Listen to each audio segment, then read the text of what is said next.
All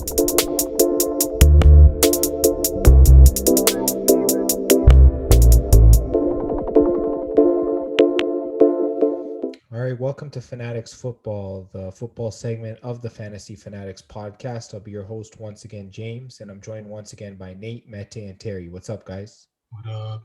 How's it going? So All right, in today's episode, we're going to preview the NFC South division. We're going to take a look at a general fantasy preview for each position on this team. More than one team, actually, the four teams in this division.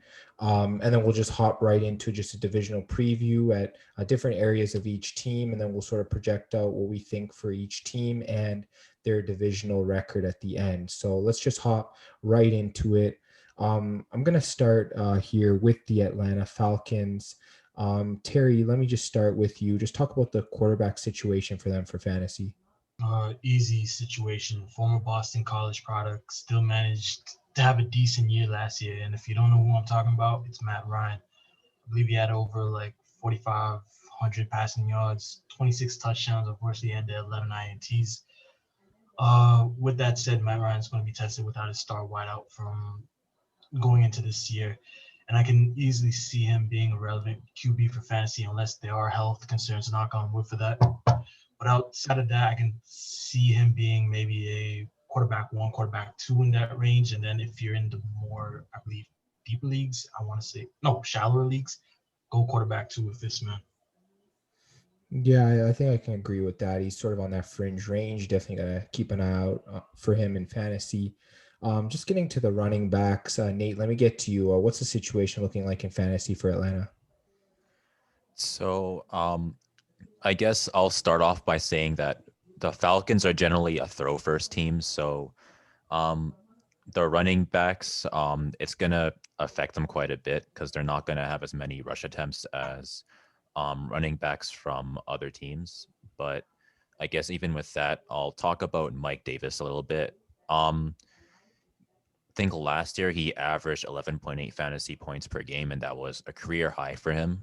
And I guess depending on how many rush attempts he gets on the Falcons, he should be able to get something close to that, or he might end up passing that again, considering that he's going to be the starter for the Falcons this year. I think other running backs, for example, like Cordarrelle Patterson, I believe he's the RB2 for Atlanta this year. For the most part, they're not going to be that relevant unless Mike Davis ends up getting an injury or he's resting for the week. In that case, you can maybe like get Cordarrelle or another Atlanta running back off of the waiver. Yeah, for sure. I think Patterson's one of those guys. They'll throw in at running back. They'll throw in at wide receiver. He's pretty much one of those guys, a special teamer too. So you can't really bank on him. So yeah, I think Mike Davis should be the guy there. And I'll just get to the wide receivers now. Just taking a look at Calvin Ridley first. With the departure of Julio Jones, I mean, he's going to be the guy there. There's no question about it. He's definitely a solid wide receiver one in fantasy and standard 12-team leagues. I believe he also has top 5 receiver upside. I feel like that if Matt Ryan's consistently getting him the ball, and he's getting touchdowns and so on, he's been getting a lot of red zone looks every season. I definitely think that he can be a top 5 wide receiver. Obviously, I wouldn't draft him there. I would draft him maybe around the 7th or 8th wide receiver and just look for potential upside from there. And then I'll also look at Russell Gage. It's really tough to say where he should be slotting in. I have his floor around wide receiver 5, wide receiver 6 area. So I guess maybe in the 50 to 60 type range when you're drafting wideouts in fantasy. And then I guess he can sort of up his value from there, maybe get up to a solid flex option week to week like he was last season. Like Nate, you were saying, it depends on how much they're going to throw. And then as for guys like Tajay Sharp, Frank Darby, and others, I just really don't see them as really fantasy relevant. They probably should not be drafted, and they probably should be on the waiver wire. And then Mete, I'll get to you for the tight ends. All right, so I only looked at one of their tight ends, and it was Kyle Pitts. I mean, who else would I look at? He's one of the most hyped tight ends that I can remember coming out of college. So he's going to get to play in an offense that's loaded in weapons, like you guys already talked about. got Mike Davis as his running back, Calvin Ridley, Russell Gage as his wide receivers, and Matt Ryan, great quarterback who's throwing him the ball. So I believe that's gonna help him during his rookie year. Uh, I believe he's being drafted as a top five tight end right now. And if you like taking risks early in the draft, this might be the guy for you because his upside is unreal and he should definitely be a tight end one all year. Doesn't matter if you're in a shallow or deep league, I believe, but time will tell as he's a rookie and we don't know. Yeah, for sure. And I think, with Kyle Pitts coming in, Hayden Hurst is probably just going to be more of a waiver wire option, I guess, in your opinion, correct? Yeah, I don't think he had the greatest year last season, and now that they have Pitts, it's probably gonna get even worse for him. Yeah, I think so. I probably wouldn't go out and draft him in, I guess, 12-team leagues. He's probably more of a guy that if he is producing, you can just grab him off the waiver wire. Let's just move along to the Carolina Panthers. Mete, I'll just head right back to you. We'll talk about their quarterback situation for fantasy. Yeah, so I looked at Sam Darnold. After three disappointing seasons with the Jets, Sam Darnold gets a fresh start with a team that is more talented than any Jets team he's been on, I believe. So look for Darnold to have a bounce back here and be probably a top 20 fantasy quarterback, I believe. I think he should be a quarterback two in most leagues, and you'll probably have him as a viable starting option against favorable matchups. Yeah, I think he's one of those guys that's going to be heavily slept on heading into the season. I guess depending on how he plays, he might become very valuable as the season goes along. Terry, let me get to you next on the running back situation for fantasy with Carolina. Christian McCaffrey, that's the only guy you gotta look at. Run CMC only played 3 games last year, but in those games he averaged a significant amount of points. With that said, I mean CMC is only 25 years old and he's a complete package at the running back position. Can catch a pass out in the backfield and then he can easily run it up through his secondary. At his current age, it's a no-brainer to have him first overall for draft picks. God forbid he does get injured though. Knock on wood. Chuba Hubbard, I believe his name is. They ended up drafting him, I believe, in the 4th round, give or take. Came out of Oklahoma State. Back in 19, I think he had 13 games and had over 2,000 total yards, 21 touchdowns, and then 20. He had a couple less, but then he had at least 700 yards and 6 touchdowns in like about 6 games. So if he does go down, knock on wood again, I feel like the Carolina Panthers got it covered a little bit. Yeah, I think so. They had Mike Davis last year, and I guess drafting Hubbard this year, they should be okay. Nate, I'll just get to you now for the wideout situation for Carolina for fantasy. Sure. So I guess for wide receivers, I'll start with DJ Moore. Think that he's overall the best wide receiver on Carolina at the moment. I think this past season he averaged 11.9 fantasy points per game, and that was with Teddy Bridgewater. And I think Sam Darnold, he should be at least at the same level as Teddy Bridgewater, if not a little bit better. So you can expect kind of like the same level of performance from DJ Moore this year. I put him at like maybe like a wide receiver two. And I guess moving on to Robbie Anderson. I believe that Robbie Anderson had 11 fantasy points per game. So in a shallow league, maybe you could put him as like a wide receiver three. Um, I guess in a deeper league, he might be a wide receiver two as well. And I guess for they have a starting wide receiver that's a rookie, I believe. What's his name? Terrence Marshall Jr. It's kind of hard to see where he's going to be. So I guess it's kind of like if you like rookies, maybe you can kind of take him as a wide receiver three or something like that. Yeah, I think that Terrace Marshall is going to impact this team a little bit more than I guess David Moore, who they got from Seattle. So I think if you're looking for sort of a sleeper pick, like you said, that could potentially be a wide receiver 3 by the end of the season, yeah, Terrace Marshall is definitely a guy to look at. And then I'll take a look at the tight end situation for fantasy with the Panthers, and I think it's pretty straightforward that there's not really a viable option there. I wouldn't look there at all for fantasy options at the tight end position. They have Dan Arnold and Ian Thomas there. We've seen what Thomas has done in years past. He has not been productive since Greg Olson left this team. Dan Arnold, I mean, in Arizona, he was more of like a waiver wire type target. Some weeks, like he's pretty much touchdown or bust at this point. I think he's probably going to be the same in Carolina.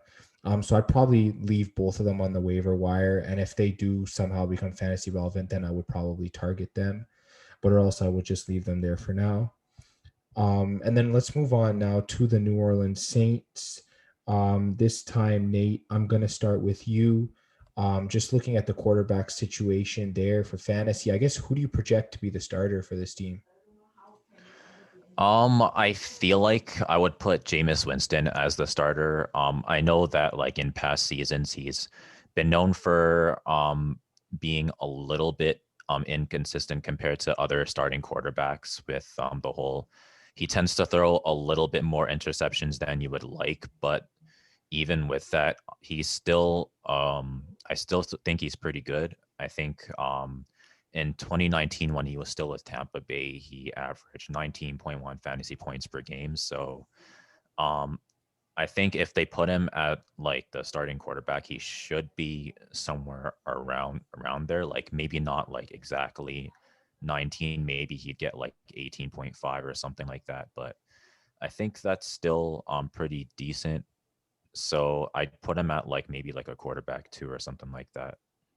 And I guess for Taysom Hill, like Taysom Hill is probably gonna have a similar role that he had in previous years, where he kind of you just kind of put him in any position and he can do that position. So I guess if he's counted as a quarterback, I'm not sure how his stats are going to be put onto fantasy, but I guess if they count his stats from other positions and as a quarterback, he might have value that way. But I guess maybe in like some deeper leagues, you could put him as a quarterback too. But I'd say like maybe wait a couple of weeks on the waiver wire, see if he's still available and to pick him up there. Yeah, I think the thing with Taysom Hill is in like a couple formats, whether it was like CBS or ESPN, they actually put him at like tight end eligibility. So he was literally putting up quarterback numbers and you could slot him into your like tight end or flex spot. So I guess just keep an eye on that. I know we mostly play Yahoo leagues. I think we've dabbled in a couple other formats as well. Definitely depending on the format you're playing, definitely go check out what Taysom Hill's position status is and definitely play him from there. I think it becomes more valuable if he sort of gets a tight end or wide out eligibility. That would definitely increase his value for fantasy. And I'll get to the Saints running backs now. Let me start with Alvin Kamara. Let me just say that he needs to be drafted as an RB1. He needs to be drafted in the first round.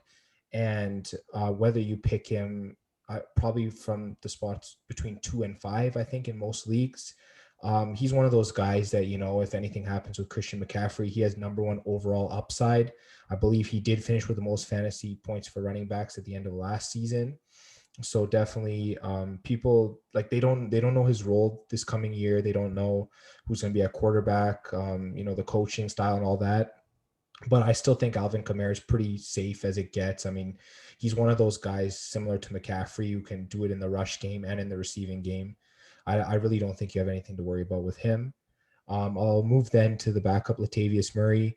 I think he's a pretty solid RB4 potential flex option, depending on the week, if they give him work. And then I guess if anything happens with Alvin Kamara, he immediately slots as potential RB1 value as an injury handcuff. So he definitely should be drafted in most formats, I think, just for that high end upside that he can receive. And yeah, that's sort of what I have for the running back situation. So let me just get to you, Mete, on the wide receivers. Yeah, so let's start off with Michael Thomas, their main wide receiver, I believe.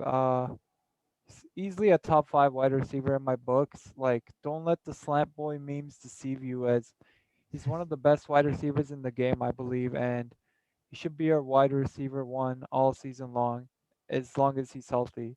And then the second guy I looked at was Traquan Smith, and now that Emmanuel Sanders is gone, it's time for Traquan Smith to step up. He's had three underwhelming seasons, and he's probably going to be their wide receiver two in New Orleans now.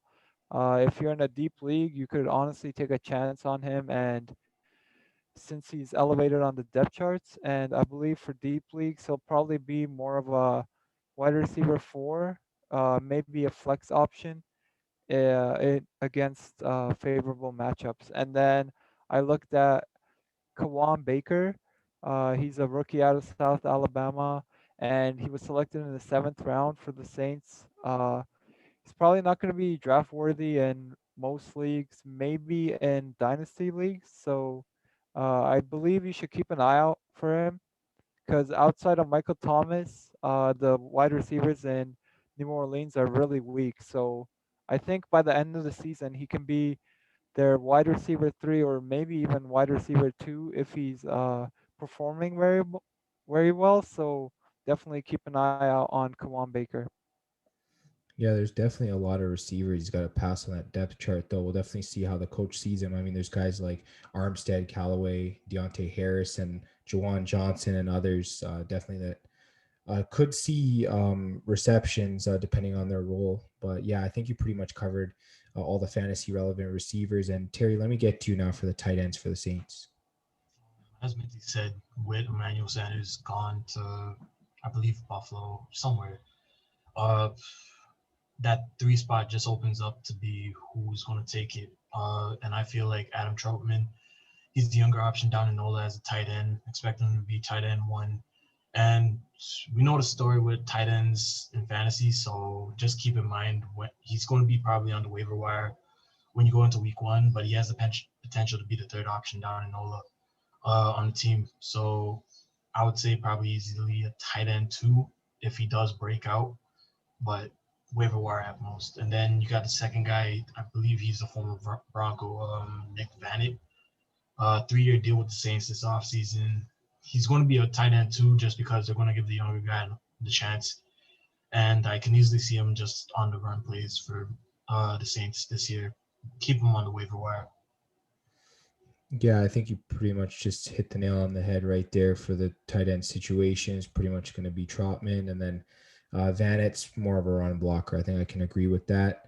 Let's just move now to the Tampa Bay Buccaneers, last year's Super Bowl champions. Let's look at what they have for fantasy. I'll definitely start there with the quarterback situation and with Tom Brady. I know going into last season, he was drafted as a borderline QB1, QB2 in fantasy. I think maybe his value stays around there. I think he's more of a solid QB1 now than he was last season. I really don't think that with all the weapons around him, he's going to regress from that. So I think draft Brady as a low end QB1, and I think you should be pretty much good to go there. Let me get to you now, Mete, on the running backs. Yeah, so I looked at their two main running backs. The first one being Leonard Fournette. Fournette really turned it on during the Buccaneers Super Bowl run, especially in the Super Bowl. He had a great game, and then just expect him to have another great season now that he's more familiar with the system. And he's probably going to give you running back to production, I believe. Fournette is also a great pass catcher, so even though he's probably going to be splitting carries with Ronald Jones, I think he has more upside than Ronald Jones due to his receiving abilities. And then speaking of Ronald Jones, he was the second running back I looked at. Ronald Jones, I believe, had kind of a opposite season to Leonard Fournette. He was named the starting running back at the beginning of the year, and he had great performances at the start. And then, like during the end of the regular season, he started losing more touches to Fournette. So even during the playoffs, he lost a lot of touches to Fournette, but he still got 10 plus carries, I believe, in all the games, and he was still really solid. So he'll probably be more of a running back three or flex option, I think. And I believe the two running backs in Tampa will be fantasy viable because they should be winning out a lot of their games. So once when you're winning games and you want to run out the clock, you just give the ball to the running back. And so Ronald Jones is probably gonna get 10 plus carries this season as well. Yeah, I think you pretty much just hit it right there. Ronald Jones, he's more of the first and second down back. Fournette, second, third down kind of guy, pass catcher. Both going to be fantasy relevant. Both should be drafted in almost every league possible. Yeah, I can totally agree with that. And then Terry, just getting to you for Tampa's receivers for fantasy. There got to be a ton of receivers you look at when it comes to fantasy. First off, let's go with Mike Evans. He had an impressive career stats in the NFL. Had at least 7 seasons with over 1,000 yards receiving. Last year, the Townless vet at QB put Mike Evans in a couple games where the touchdown had to save his fantasy week. But that's what happens when you got that quarterback behind center. Easily Mike Evans, wideout 1, wideout 2 range. Chris Godwin had the ageless vet as well, as we all know, and it kind of put a dent in his productions compared to having James Winston down at center. But you can also explain it by missing a couple games last year. With that said, it's going to be hard to draft some of the Bucks QB really high on your draft board unless you expect some of these guys to like miss a couple games due to injury. Knock on wood for that as always. And then you got AB. If you expect the old AB from the Steelers, temper your expectations, as I always say. I suggest to keep an open mind that he will be a slot receiver on the Bucks, and he will have excellent weeks as a flex option for fantasy. And then if you look at Scotty Miller, as I said before, if the injury bug hits Florida, easily slot him in as a wide out 3, maybe even a flex option. And honestly, if that doesn't happen, leave him on the waiver wire. Yeah, I think that all three should be fantasy relevant. How fantasy relevant will definitely be the question. Yeah, like you pretty much said it. A guy like Evans, proven track record. Chris Godwin, he didn't have as many receptions last season. Hopefully, he'll be more healthy. And then AB, hopefully, he'll get back to his old self. And Nate, I'll just finish with you on the Tampa Bay tight end situation for fantasy. My bad. So yeah, Tampa Bay, they have a pretty good tight end situation. They have two really good tight ends in Rob Gronkowski and in OJ Howard. I think uh Gronkowski, he got 7.9 fantasy points per game, and OJ Howard, he averaged 8, but he only played 4 games because he ended up having a season-ending injury. So um, I think for Gronkowski, you can probably draft him at maybe, I'd say like a high ranking like tight end 2, or maybe like a low ranking tight end 1, depending on what kind of league you're in. And for OJ Howard, if you're in a deep league, you might be able to take him as a tight end 2. If you're in a shallow league, you might be able to take him off the waiver wire in maybe like the first couple of weeks. Yeah, honestly, it's pretty tough to project this offense, I think, as a whole, whether it's running backs, receivers, tight ends, because we really don't know who's going to be getting all the targets. I guess the bottom line from this Tampa Bay team for fantasy is Tom Brady's going to be getting you fantasy points because he has so many options to throw to at this point. No rushing upside, but he doesn't need it with how good of a passer he is. So let's just use that as a way to sort of do our division preview now. And let's get right into quarterbacks. Let me start with you, Mete. Just sort of rank out the quarterbacks in this division, I guess, in an order. All right, so quarterback, I went number 1, Tampa Bay. I mean, do I really have to explain why I picked Tom Brady? I mean, he's the best quarterback of all time. That's all I say. Number 2, I went with Atlanta. Matt Ryan, he's still a great quarterback, even though he's getting up there in age. Quarterback is one of those positions where we've seen a lot of the older players still put up great numbers, and Matt Ryan is one of those guys. And I feel like no matter what the circumstances, Matt Ryan's always putting up great numbers for the Falcons if they're bad or good. So he's always dependable in my opinion. Number three, I went with New Orleans. This was kind of hard, picking between New Orleans and Carolina, but honestly, I like Jameis Winston over Sam Darnold, and even if it's Taysom Hill as a starter, last season he proved that they can still get the job done with him, and I believe they lost like one game when Breeze was out. Without, uh, yeah, without Breeze, I think they lost only one game, so he still got it done. And then Carolina was fourth for me. It's kind of hard to put is Carolina higher than fourth as their starting quarterback Sam Darnold? He's yet to put up a 20 plus touchdown season and he's yet to throw for more than 3,024 yards. So I know he's missed games in all three seasons, and that's why his stats are kind of low, but still, those are some concerning numbers in my opinion. All right, Nate, I'll get to you next. I guess, what are your quarterback rankings for this division? So I also had the Bucks at 1 because it's Tom Brady. I think basically he has like 7 rings if I remember correctly. Nobody else in the NFL has that.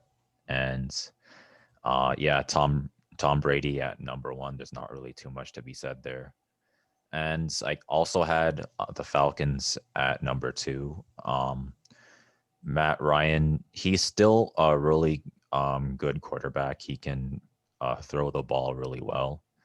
I guess what you said, Mete, about quarterbacks being really age friendly, I agree with that, especially if you're a pass heavy quarterback. You can always have a good season if you're a pass heavy quarterback, even if you're like in your late 30s. So I put Matt Ryan at number 2 and Saints at number 3. Jameis Winston and Taysom Hill, they're both really good, but I'm not sure if I would put them over Matt Ryan. I wouldn't put them over Tom Brady. And for the Panthers, I also have them at 4. It's kind of like what Mete said about Sam Darnold being a little bit unproven. I think he's better than maybe what we're expecting. It's just that he's never really had a proper team around him to kind of use. The Jets did draft him, expecting him to be kind of like a franchise quarterback that could kind of lead them somewhere. But unfortunately, the Jets weren't able to build a proper team around him, and it just didn't really pan out. So hopefully Sam Darnold has a good season, but we'll have to see. Yeah, for sure. I definitely agree. And then Terry, just getting to you for your QB rankings. QB rankings, probably one of the easier ones that we had to do in general. Bucks, I mean, go ahead, try to make an excuse to say Brady's not the best in this division. I'll buy you a beer if you find a way, but Brady easily the best. Second, Falcons, Matt Ryan. I mean, he's a timeless vet. He's a great how should I say this? He's a great field general, not having to rely on his feet. And honestly, I'll keep him ahead of the 2 other quarterbacks that are the starters for their respective teams.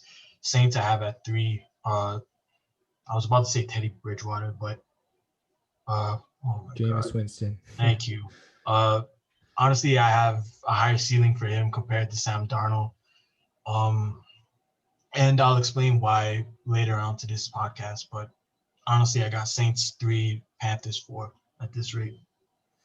Yeah, I think we're all pretty much in agreement here. I also have the Bucks at number 1. Tom Brady, obviously 7 rings. He's just able to put up numbers even at his age. Falcons at 2. Matt Ryan, former MVP. Someone mentioned good field general. I think that was you, Terry. Yeah, definitely a guy that can still run an offense very efficiently. Got Saints at 3. I mean, they have Jameis Winston. If it doesn't work out with him, they have Taysom Hill. So they have solid backup as well. So I have no issues with them. And then Panthers at 4, just because we don't know what we're going to get out of Sam Darnold. Like someone mentioned, I think it was you, Nate, that with the Jets, he just didn't make it work. So yeah, we don't know what he's going to look like in this Panthers offense. And then I guess moving to skill positions now. This time, Terry, let me just start with you. I guess for skill positions, how do you see this division shaping up? Obviously, first you got to go with the Bucks. They've accumulated so much talent over these past couple of years, whether it's drafted or just picking them up from free agency. I don't even need to go through the names because it's just, I would say, a moot point or however they say it. Second, I got the Saints. AK-41, easily one of the better dual threat running backs in this league. No questions about that. And as Mente said, Slant Boy, Michael Thomas, he is one of the better wideouts. Let's not disagree to that. And we can easily put him at top 5. Same way AK-41, Alvin Kamara. Falcons, they have tremendous wideouts. Let's not hold them against that. I believe they have guys like Calvin Ridley, Russell Gage. I think Christian Blake's on the team now. And they just signed Kyle Pitts this offseason as their first round draft pick. And then you got guys like Mike Davis, who had an interesting year for Carolina last year. And then fourth, I put Carolina. No disrespect to these guys. They're tremendous. I just feel like something's missing on this team, whether it be at tight end, looking for that key guy to help out, or one of those wideouts to just take another step. And hopefully Sam Darnold can help with that. And just to summarize the names, DJ Moore, Robbie Anderson, CMC. Yeah, for sure. Let me get to you next, Mete, on the skill positions. How do you see this division shaping up? All right, so I actually went a different route than Terry. We have the same number one in Tampa Bay. Like he said, it's very obvious. They're very stacked at all the skills positions. They honestly might have like the best skills position in the league with their names. And then number two, I actually went with the Atlanta Hawks. Uh, Mike Davis, I'm a big fan of his. When McCaffrey was hurt, he had amazing games. And so I think he's going to have a breakout year. Like Terry said, Ridley and Gage, I really like those two young wide receivers. And they even brought in return specialist Cordero Patterson. And like Nate was talking about, he said he's listed as a running back. You don't even know if he's going to run the ball or he's going to be playing wide receiver. He's so versatile, and they can even use him as a decoy. And they also drafted one of the most hyped tight ends in Kyle Pitts. And then number three, I went with the Carolina Panthers. They've got two great receivers in DJ Moore and Robbie Anderson. They picked up rookie Terrence Marshall, who we talked about. Christian McCaffrey, we said he can run, he can catch, he's the complete package. And they're just missing a tight end. And number four, I have New Orleans. Honestly, this might be kind of controversial to everyone, but outside of Kamara and Michael Thomas, I really don't like their playmakers. I believe they need more depth, but those two are very good, as we know. Yeah, it might be a little bit controversial, but yeah, I definitely see where you're coming from.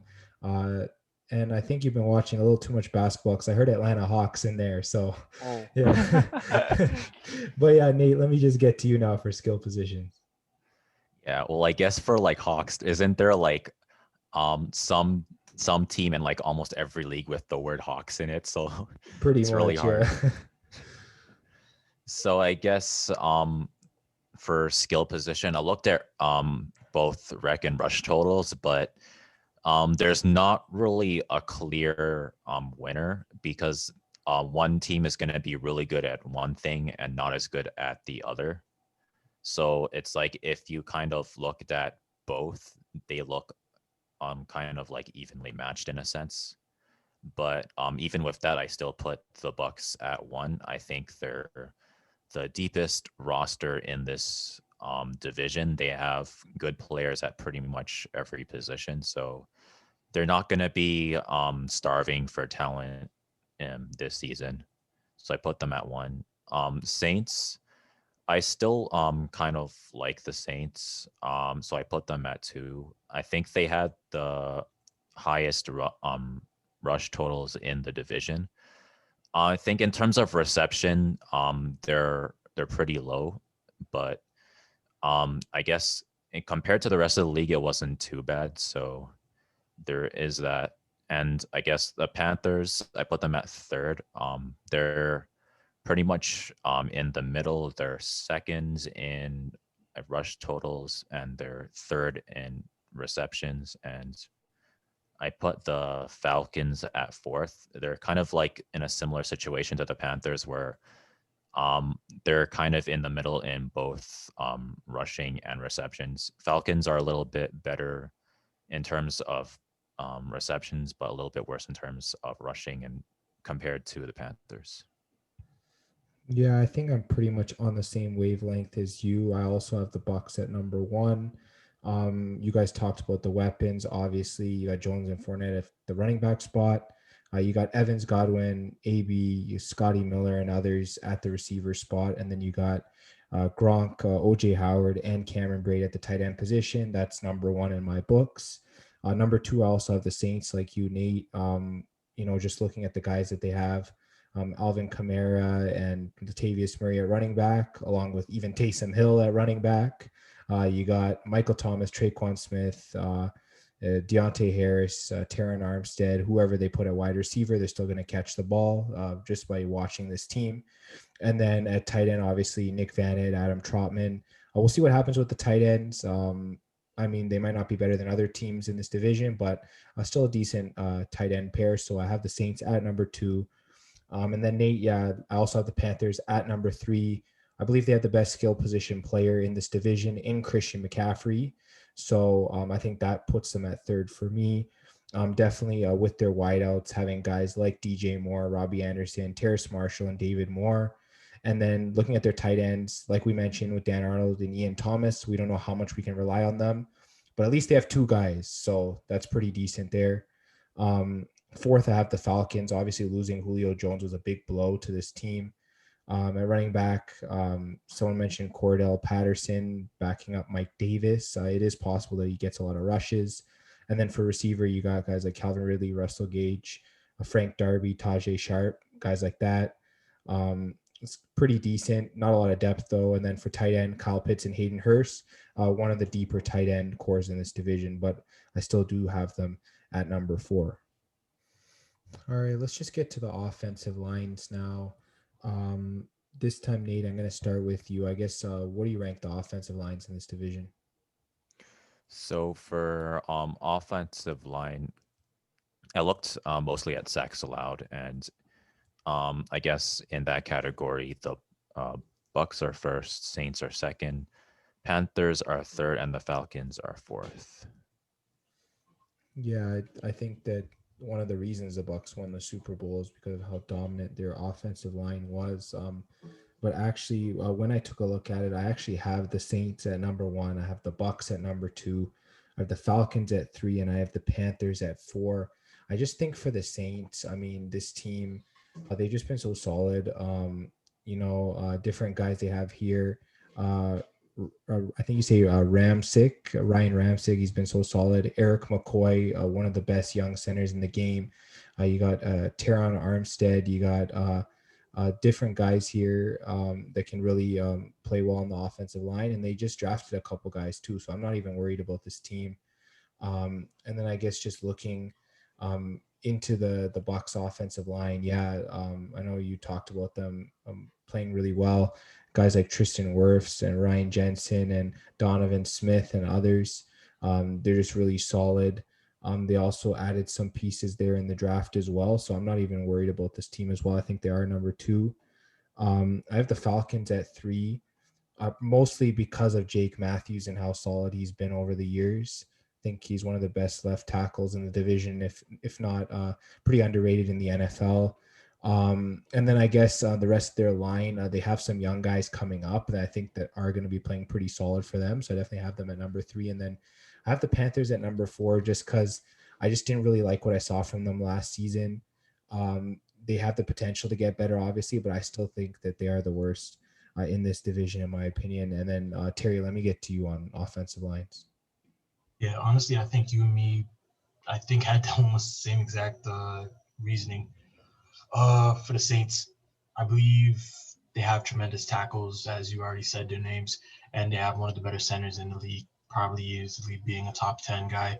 The question for me, honestly, is can those guards develop for the Saints? And going on to the Bucks, all 5 of their O-linemen are going to come back, and they drafted some key depth pieces behind them as well. Main question for them, Ryan Jensen, in my opinion, but that's just my opinion.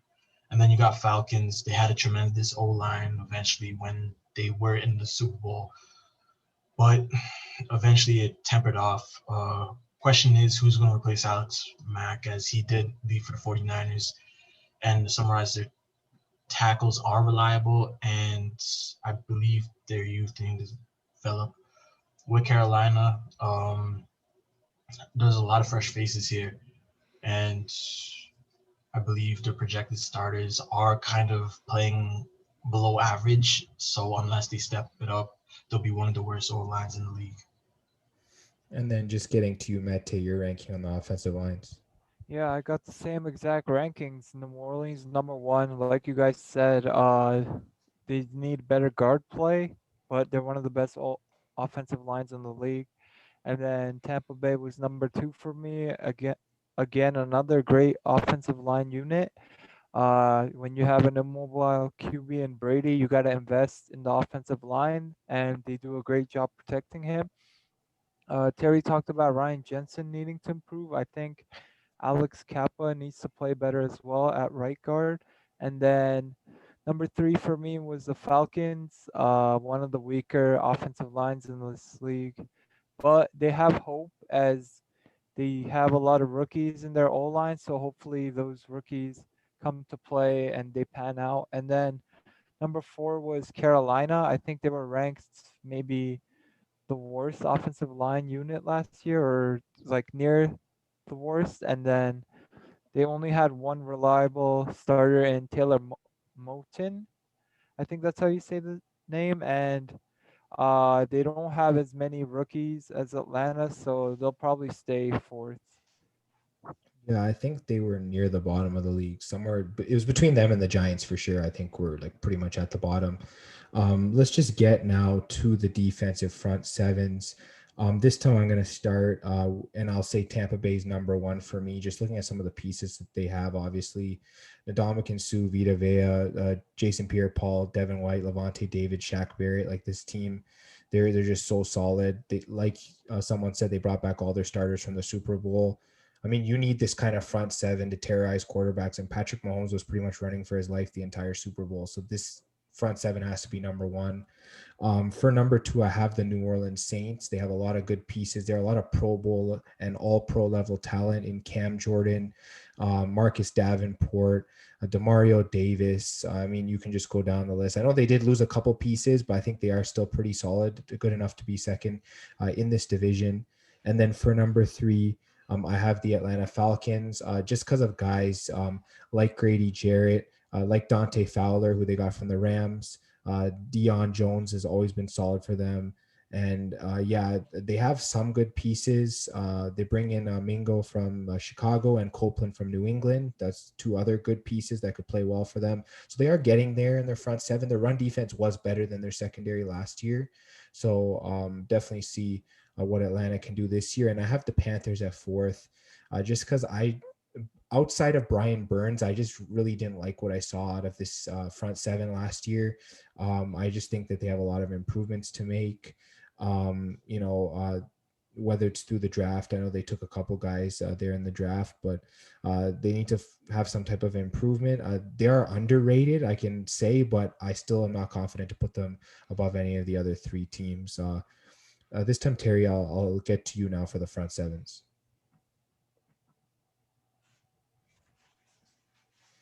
That's on me. Anyways, I think we can all agree on the Bucks have one of the tremendous front sevens in this league. And having said that, the guys that hunker down in these positions, I mean, Ndamukong Suh, Shaquille Barrett, and the potential of Vita Vea being healthy, I mean, that's already scary enough. And then when you go to the linebacker core, you got guys like Levante David and Devin White. Enough said. With the Saints, yes, Trey Hendrickson did leave for Cincinnati for his money, but I feel like they'll rely on Marcus Davenport, and he might have a bounce back year. on the defensive line with guys like, as you already said, Cameron Jordan, Demario Davis, star of this linebacker core, and then they're going to have to rely on Pete Werner, I believe. Carolina, no, I got at third. Brian Burns, as you said, some guys down in Charlotte may say he's going to become an elite pass rusher. And when you look at their linebacker core, I feel like guys like Shaq Thompson, they're a nice piece from that Luke Kuechly age. Unfortunately, when you are the guy that is second to Luke Kuechly, everyone's going to hone in on you when he leaves. So unfortunately, he had some subpar years, but hopefully it's going to pick it up for guys like I believe Patty Fisher. Hopefully he can develop into something so it can help out with Shaq Thompson there. And then down in the ATL, I believe Grady Garrett, he is the bright spot on the defensive line. Hope for guys that to improve from last year. And then when you look at the linebacker core, Deion Jones, I believe he had kind of a poor year. Not even a poor year. Tell me when he hasn't had a poor year. I'll buy you a shot for you if that's the case. Anyways, outside of that, hopefully some of the youngsters can help him out in the lemon pepper territory. So we'll figure out what goes on down in Atlanta this year. Yeah, I think I might disagree because that run to the Super Bowl, he was pretty dominant. But I'll just get to you, Mete, this time, I guess, on the front sevens. Yeah, I got the same rankings as Terry. Number one was Tampa Bay for me. You guys already went over the names. They're probably top three in terms of front seven in the league. And then New Orleans was second for me. You guys went over the names again. I think the addition of Pete Werner for their linebackers should really help them. And then Carolina was third for me. I do agree with you, James, saying that Brian Burns is the only reliable piece they have right now in the front seven. But for me, what it came down to was they've got a lot of younger guys in their front seven, even in their secondary. They're just a young defense in general. So I I like youth, and I think they'll improve this season. And then for me, fourth was Atlanta. Grady Jarrett is like the only reliable piece they have, I think. Uh, Honestly, no. Dante Fowler is good too, but he had a really rough 2020 season, so they need a better season from him. Yeah, I think I can agree with that the Falcons definitely need to be better. Nate, I'll get to you now for your front sevens. All right. So for front sevens, I guess my list is going to be a little more controversial. So I looked at opposing rush yards, opposing rush touchdowns, sacks, tackles, forced fumbles. I actually put the Falcons first. In terms of, I guess like the main reason why is they were really good at sacks and they were really good at forced fumbles. Probably if you didn't take a look at that, they'd probably be third or something. But the Bucks are second only because they did a little bit lower in terms of sacks and like combined tackles. But again, if you didn't look at that, they'd probably be like first or something. And I put the Saints third and the Panthers fourth. Yeah, I think Nate just kind of furthered my point on the Falcons that Grady Jarrett was pretty dominant last year in terms of sacks, forced fumbles, and all that. I mean, I probably wouldn't put the Falcons at first, but I think that we're kind of sleeping on them a little bit. They are definitely getting better, and I think that they should have a solid front seven for next season. Getting to the secondary, this time, Mete, I'm going to start with you. I guess, what do you see the secondary looking like in this division? Yeah, so again, I went with Tampa Bay one. Great defense, one of the better secondaries in the league with Antoine Winfield Jr. Outside of him, it's really not the flashiest names in their secondary, but those guys get the job done. So, number two, I had New Orleans.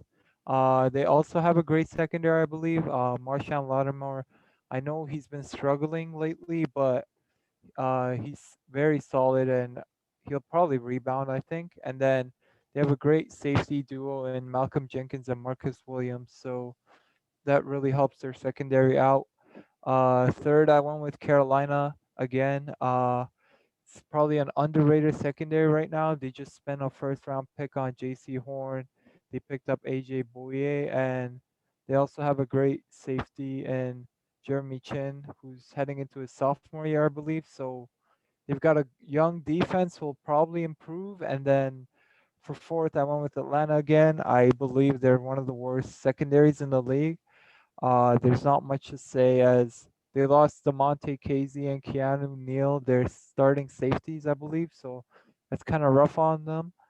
They do, however, have a couple of rookies I noticed in their depth chart. So hopefully the rookies come to play and they help out the Falcons secondary. Yeah, for sure. Nate, let me get to you now. I guess your outlook for secondary in this division. So for secondaries, I looked at opposing QB completion, interceptions, and touchdowns based off an interception. So based on that, I put the Saints first, the Bucks second, Falcons third, and the Panthers fourth. I think the Saints, they just had a really good, I guess, overall secondary just based on those stats. And kind of the same thing with the Bucks, with the exception of, I guess, opposing QB completion. I guess they just weren't trying to go like full playoff mode. So maybe that's why the QB completion wasn't maybe as high as the Saints were. And for the Falcons, I guess the good news is they don't have like any like extremely big weaknesses, but they don't have any really good strengths either. So they're like third in all three categories. So there's that. And the Panthers, they're like good in opposing QB completion, but they're not that great in anything else. So put them at fourth. Yeah, I think my list is pretty similar to yours. I also had the Saints at number one. Obviously, Mete, you mentioned the names. Guys like Marshawn Lattimore, Marcus Williams, Patrick Robinson, Malcolm Jenkins, guys like that, really solid. Obviously, you mentioned that Lattimore didn't have his best season, but I think both of the safeties, both Jenkins and Williams, played really well. So I definitely think that they can be the best secondary in this division. I also put Tampa Bay at number two. I like what you guys said about the playmakers here: Antoine Winfield Jr., Carlton Davis, Sean Murphy Bunting, and Jordan Whitehead. They all played really well last season, helped this team win a Super Bowl. But Nate, instead, I have the Panthers at number three. I just like what they're doing here. Guys like Dante Jackson, Jeremy Chin. They drafted J.C. Horn this year. They also brought in A.J. Bouye. I know he's not in his prime anymore, but he's still a good piece to put there. So Justin Burris was also a good pickup for them as well. So I definitely like what they're doing here. Their secondary, I know the stats, Nate, you said they weren't great, but from watching them, I didn't think they were as bad as the stats say. And I'm going to put the Falcons at fourth just because of the guys that Mete, you mentioned, had left. I mean, AJ Terrell really needs to pan out for this team for a first-round draft pick from last season. They also drafted Richie Grant and Avery Williams in this year's draft. So if they can get guys like that, and also bringing in Duron Harmon from Detroit, he's pretty decent safety. So pairing them with a guy like Kendall Sheffield, they might be able to form a decent secondary, but I still have them at number four. And Terry, now I'll just get to you on secondaries. Honestly, I couldn't go the way of Nathan, but I did go the way of Mete when it came to ranking these secondaries. Bucks first, Saints second, Panthers third, and then I had to put Falcons at fourth for reasons both of you and Mete had.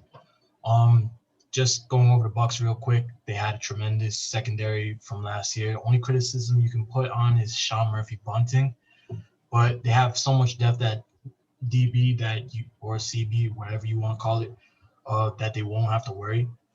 Questions in NOLA, eventually they won't have to address it, but they do have a decent secondary just to hold off the other two teams in the division. They, I believe, had a third-round pick, and they took Paulson and Adobo, however you want to say it.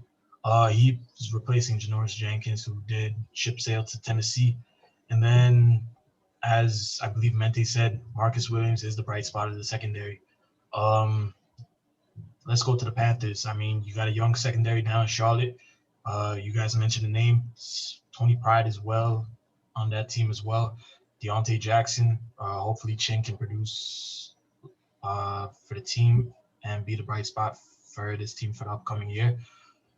Falcons. I mean, everyone got the boot from last year, and they basically repainted the whole house with like some rookies and some vets. Eric Harris, Deron Harmon, those are the vets who are going to have to mentor guys like AJ Terrell, Isaiah Oliver, and I believe Kendall Sheffield down in ATL. So good luck to them.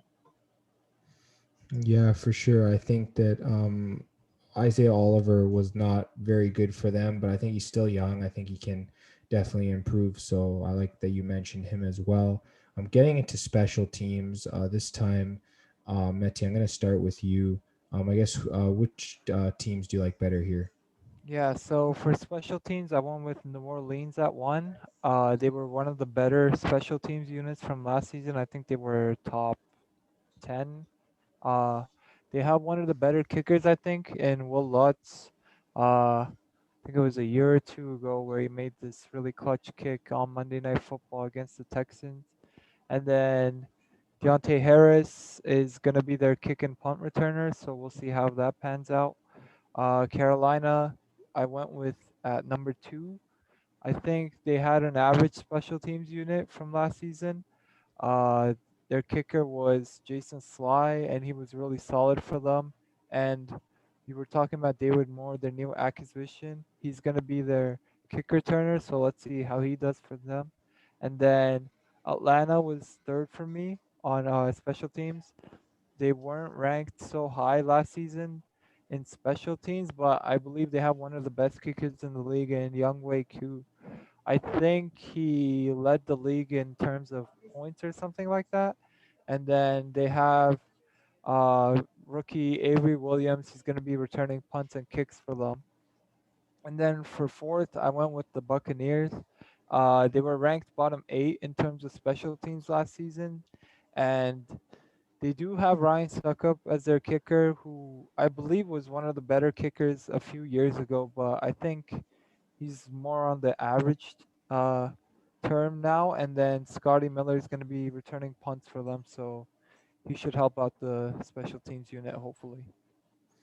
Yeah, for sure. I think I went a little bit different direction than you. I mean, I also had the Saints at number one, just because, like you mentioned, Will Lutz, a solid kicker. And then you mentioned Deontay Harris as your punt and kick returner.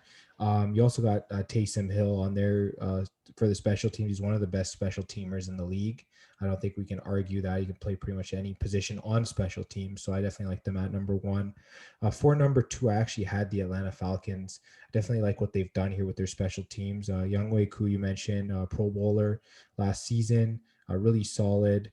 And then for punting and kick returning, I actually expect Cordero Patterson to be their punt returner or kick returner. And we know he's been to the Pro Bowl for that. And I expect him. I know Avery Williams is projected, but I think they're going to mix Patterson in there.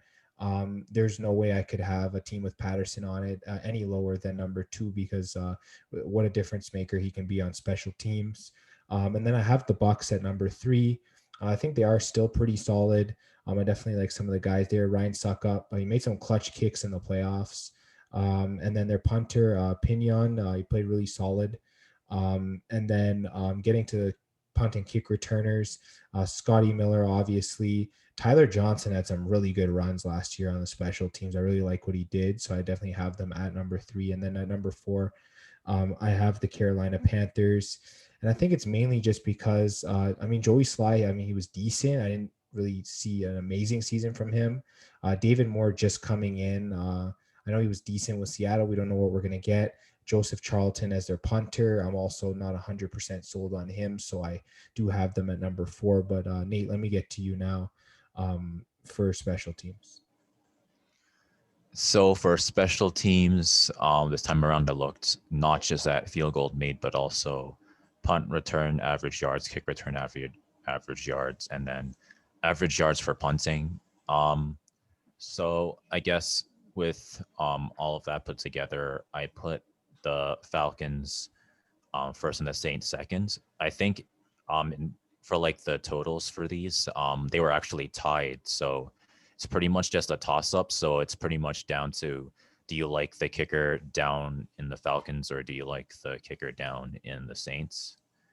And for the Panthers and the Buccaneers, it's pretty much the same story. They're more or less tied in terms of special teams, I guess, totals. So at least in terms of kickers. So it comes down to, do you like the kicker in Carolina more or do you like the kicker in Tampa Bay more? So I ended up putting Carolina over the Bucs. Yeah, I think in terms of those two teams, the kicking is pretty similar. You can go either way. And Terry, just getting to you, I guess, for the special teams. Special teams, I had Falcons at 1, Saints at 2, Panthers at 3, and then Bucks at 4. First with the Falcons, you got Young Ho Koo, I believe his name is. I probably butchered that. But then you also got Avery Williams, who is going to be returning your punting and kick returns. He did tremendous down in Boise State. I believe he averaged like 15 for a punt and then 28 for like kick returns. So that's nice. And maybe he learns from Cordell Patterson, as you guys been saying. I believe for the Saints, don't really got to say that much for Will Lutz. He's a great kicker. Honestly, I rank him higher than Young Ho a majority of the times, but then that's probably me because of fantasy reasons. For kick returns, I believe they got Deontay Harris. He's a tremendous kick returner. I believe 27 average. And then for the punts, I believe it's around 12, 13 yards. And then I got David Moore, Trent Canyon, and then Joey Slide with the Carolina Panthers. I don't know. There's something with David Moore and Trent Canyon that anytime I see him on the special teams that they stand out more compared to Scott Miller and then Tyler Johnson, even though Tyler Johnson does have amazing runs with the Bucs or on the special teams, but that's just my opinion in general. All right. Yeah. I definitely agree with a lot of the points you put there. Let's just get into coaching now. I guess, Nate, I'll start with you. I guess, what did you use to grade your coaches? I guess for coaches, instead of looking at the team's record, I guess for this past season, I looked at kind of what are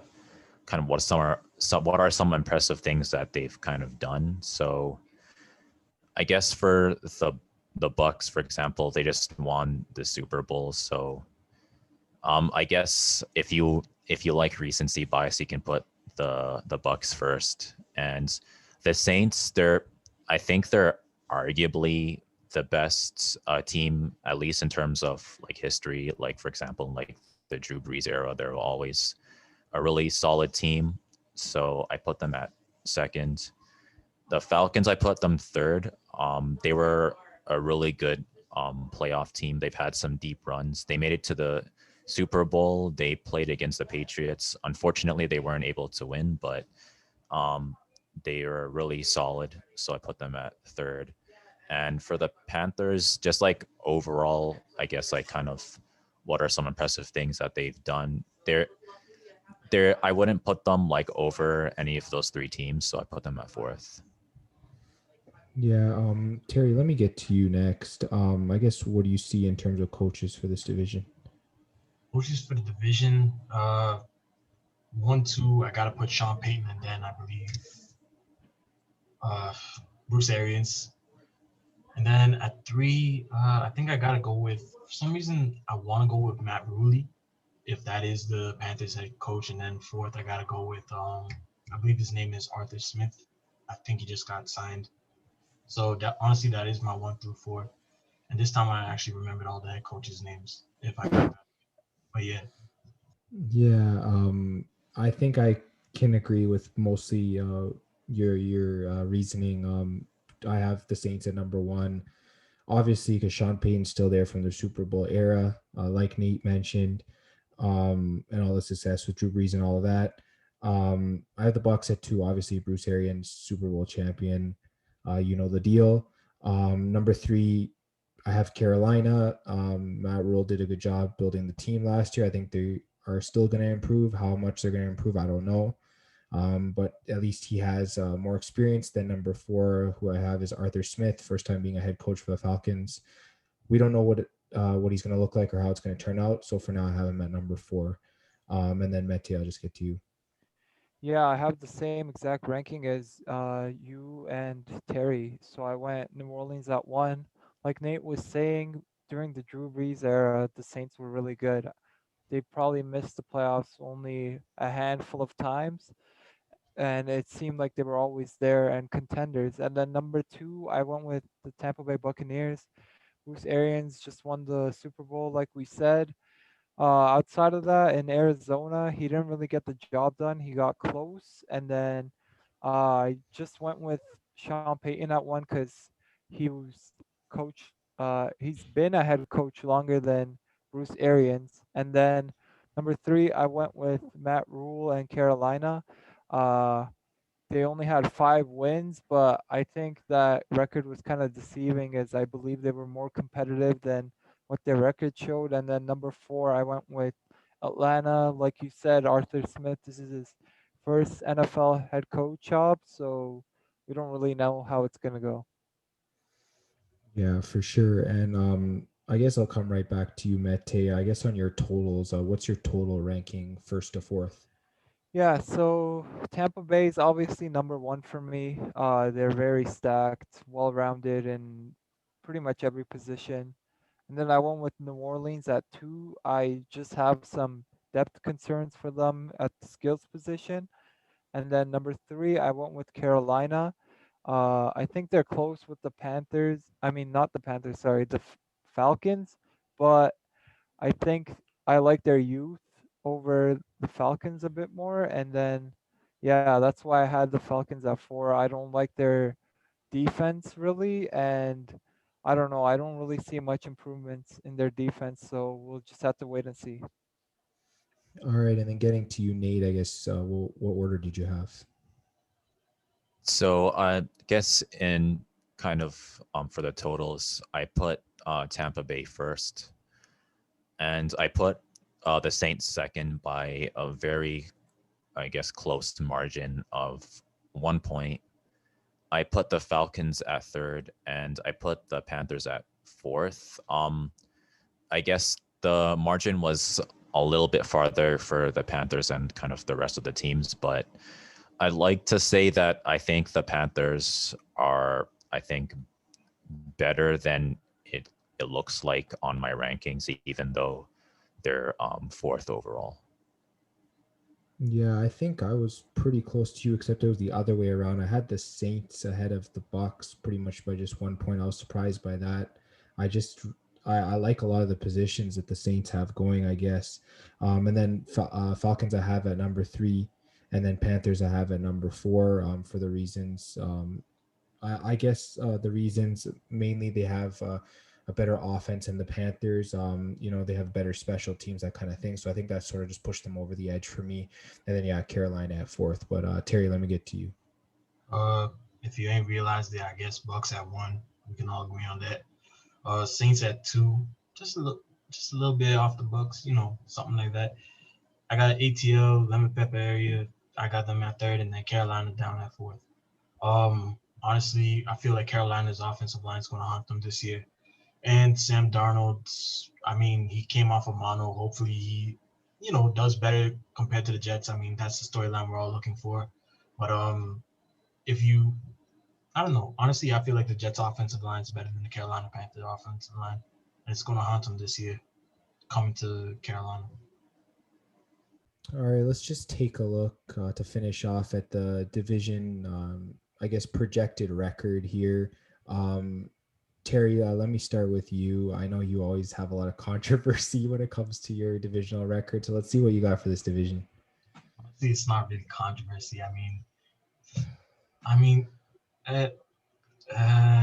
you could consider it controversy. Bucks 5-1, Nola 5-1. I got Atlanta 2-4, and then Carolina 0-6. Honestly, you want an explanation?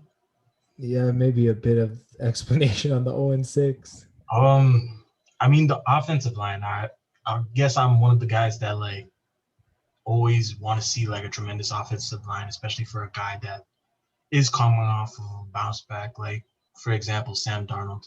He just came from the Jets, and then if you don't improve the offensive line, he's just going to experience the same exact problem he did with down at East Rutherford. Honestly, I think me, Mente, you, even Nathan could agree that the Panthers have one of the worst offensive lines in the NFL. I mean, hopefully they improve it so Sam Darnold has the easier time, but honestly, I can't see them like amounting anything from Robbie Anderson or their other wideouts to get pressure off of run CMC. But outside of that, that's my reasoning. All right, and Nate, now just getting to you on your projected records. So I guess for my record projection, I put the Bucks 4-2, both the Saints and the Falcons with 3-3, and I put the Panthers at 2-4. I think the Bucks, they're gonna win in their division this year. I'm just not sure if they're gonna completely dominate it, so I put it at 4-2.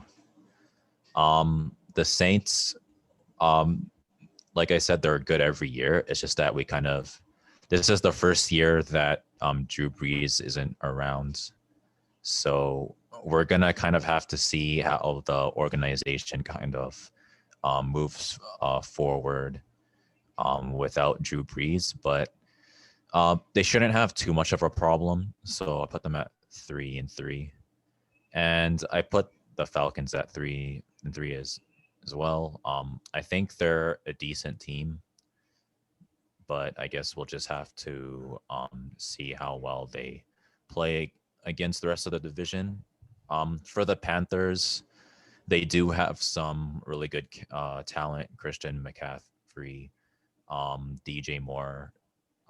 They have Sam Darnold. I think he's better than I guess it looks like. I know he didn't have a good time on the Jets, but he should be able to have some improvement. But like Terry said, the offensive line's not going to really be doing him too many favors. So he might end up having a rough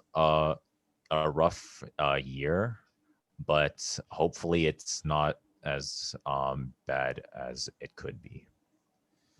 Yeah, for sure. And Mete, just getting to you on your projected divisional records. Yeah, so Tampa Bay, I went with 5-1. They're gonna lose to the Panthers at the end of the season, if anything, because they'll probably be resting their starters. I believe they'll have a bye or the division locked up and nothing to play for in that last week. And then New Orleans, I actually went 2-4 for them. I think they lose to the Bucks twice. I think they split with Carolina and Atlanta, so that gives them a 2-4 record. And then I went Carolina 3-3. I think they're gonna split with every team. And then Atlanta, I went 2-4. They'll probably lose to the Bucks twice. Split with Carolina and New Orleans. Yeah, I think the main thing that I disagree with what you said is the Bucks losing the last game of the season. I think this team's going to be 16-0 heading into that game. And Brady, you know him trying to get his perfect season. He ain't resting for that game, boys. He's going all in. The guns will be rolling. They'll be blazing. That team's going to win. They're going to be 17-0 at the end of the regular season, and then we'll see what happens in the playoffs. So I have them going 6-0, steamrolling this division, boys.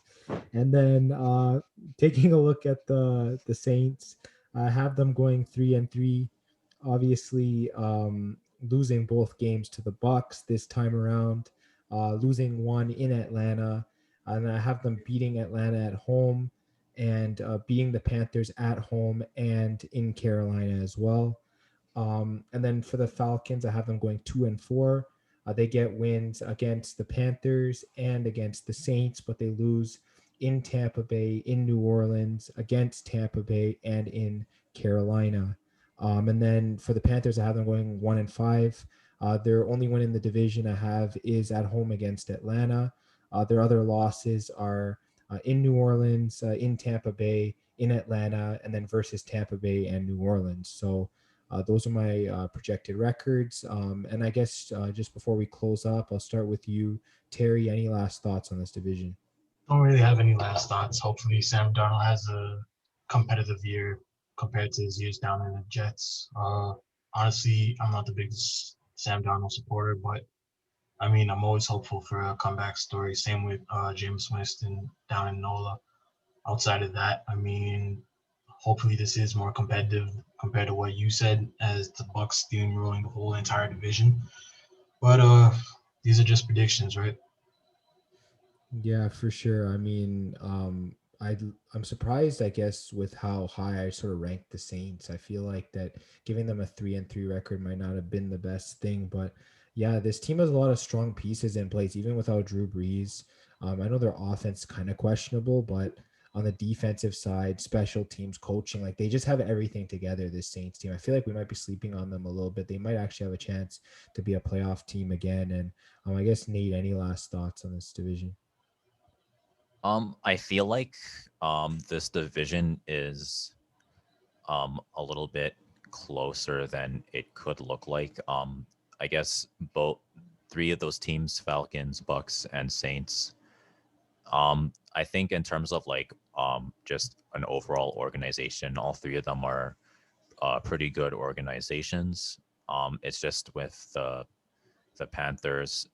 Um, I guess it's gonna be hard to see what they can do against the rest of the division. For them, it's gonna be kind of they're gonna be like the underdogs every game. So hopefully they'll be able to pull off a couple of upsets. And then I guess Mete, your last thoughts on the division. I kind of disagree with Nate. I think this division won't be too close. I think, like you said, the Bucks should steamroll this division now that Drew Brees is gone. And I don't know. Maybe the Saints can be a wild card team, but I don't know. I think I am one of those guys who you said is sleeping on the Saints, and yeah, we'll just have to see how it goes down. All right, that's pretty much the end of the NFC South division preview and this episode of Fanatics Football. Make sure you check us out on Instagram and Twitter at FanFan Podcast. It's going to be the end of our NBA picks for the last few games of the finals, so definitely go check those out. We're also on YouTube, Spotify, Apple Podcasts, Google Podcasts. Make sure you like, subscribe, share, click the bell for notifications on YouTube. Leave us a review, all that good stuff. And guys, thanks again for this recording, and we'll talk to you guys on the next episode.